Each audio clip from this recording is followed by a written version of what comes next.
the two of them to get upset and start arguing with each other. And to put more fuel on the fire, Mrs. Kent pushes Clark back into the room and tries to force a conversation between her son and his future in-laws. But the general starts piecing together a puzzle when Jimmy Olsen arrives to interrupt him.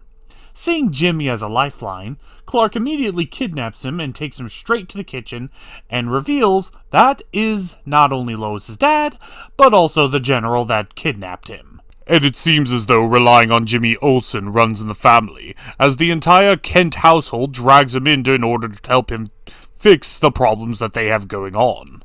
Jimmy does everything he can to keep things under control, but even Lois starts getting in on the drag Jimmy around to help them out with their problems bandwagon, and he finally snaps, dragging Clark and Lois outside and forcing them to tell each other their problems. Is Jimmy doing what I think he's doing?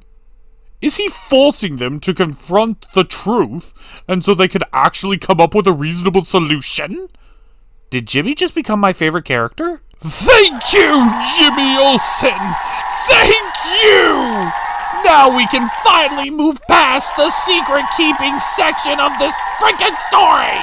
Well, while Jimmy forces Clark and Lois to be honest with each other, the ball falls out of Jimmy's bag.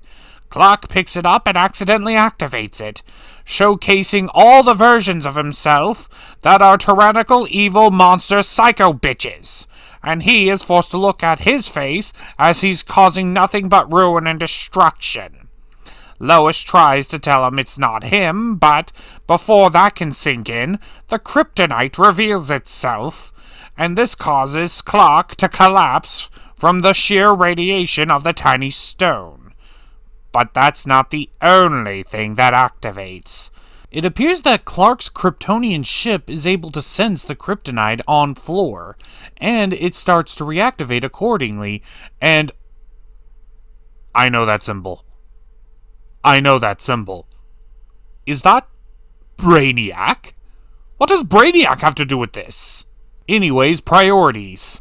While Clark is just busy having a seizure, Jimmy realizes that it's the kryptonite that's causing him to react that way and closes the lid on it, allowing Clark to return to a semi-stable condition. But the damage is done. The ship's out, and there's no way they could hide it from the general, who immediately calls Amanda Waller to send the government in, and he pulls out a pistol ready for World War Z. You said it wrong. What? You said that saying wrong.